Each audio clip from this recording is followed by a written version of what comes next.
అండి, నా పేరు రాజు. ఈరోజు 26th సెప్టెంబర్ ఎపిసోడ్ ప్రోమో ఒకటి రిలీజ్ చేశారు. దాంట్లో ఏంటంటే బిగ్ బాస్ థర్డ్ టాస్క్ పెడతాడనమాట. పట్టుకో లేకపోతే పగిలిపోతుందని. అంటే ఏం లేదు, ఇక రాడ్ ఉంటుంది కదా, ఈ రాడ్ని ఇలా కిందకి లాగి పట్టుకోవాలి. ఆ రాడ్కి ఒక మేక్ ఉంటుందన్నమాట. జస్ట్ మనం వదిలేస్తే కనుక ఆ మేక్ వెళ్ళి ఆ బెలూన్ తగిలి పగిలిపోద్ది.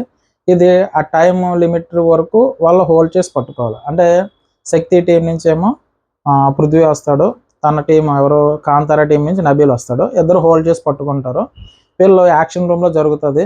ఆల్రెడీ టీం నుంచి డిస్క్వాలిఫై అయిపోయిన మన మణికంఠ సంచాలకుగా ఉంటారు. వీళ్ళందరూ లివింగ్ రూమ్లో టీవీలో చూస్తూ ఉంటారు. సో ఇక్కడ ఏంటంటే జరుగుతూ ఉంటుంది కదా, ఇక్కడ మణికంఠ ఒక పాట పాడతాడు. నీ ఊహలే అన్న సాంగ్ ఉంది కదా, నీ ఊహలే అన్న సాంగ్ ఎందుకంటే ప్రేమంట నుంచి ఆ సాంగ్ పాడుతూ ఉంటాడు. వీళ్ళు లివింగ్ ఏరియాలో కూర్చుని అమ్మ బాబాయ్ మనోడు ఇలా పాడుతున్నాడు, డిమోటివేట్ అయిపోతారేమో అని చెప్పేసి ప్రేరణ సీత ఇలా అనుకుంటూ ఉంటారు. ఈ లోపల బిగ్ బాస్ ఏమంటాడంటే, పృథ్వీ ఒక పాట పాడంటే నీవెవరు అన్న ఒక సాంగ్ ఉంటుంది కదా యానిమల్ మూవీలోని, ఆ సాంగ్ పాడుతూ ఉంటాడు. అందులో నీవెవరు అన్నది ఎవరు అన్నట్టుగా నబీల్ ఏమంటాడంటే, బిగ్ బాస్ ఆ ఎవరు అన్నది ఎవరో చెప్పమానండి అవసరం అని చెప్పేసి బిగ్ బాస్ అడగండి అని చెప్పి నబీల్ అంటాడు. అప్పుడు విష్ణు అదే ఏమంటాడంటే, పృథ్వీ బిగ్ బాస్ విష్ణు కోసం పాడుతున్నానని చెప్పేసి అంటాడనమాట.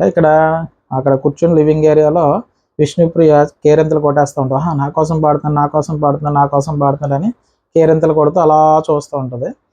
అది అయిపోయిన తర్వాత బిగ్ బాస్ ఏం చేస్తాడంటే, హుషారు సినిమాలోని ఏదైతే సాంగ్ ఉండిపోరాదే ఆ పాట ఉంటుంది కదా, ఆ సినిమా హుషారు సినిమా నుంచి ఉండిపోరాదే అన్న సాంగ్ వేస్తారనమాట.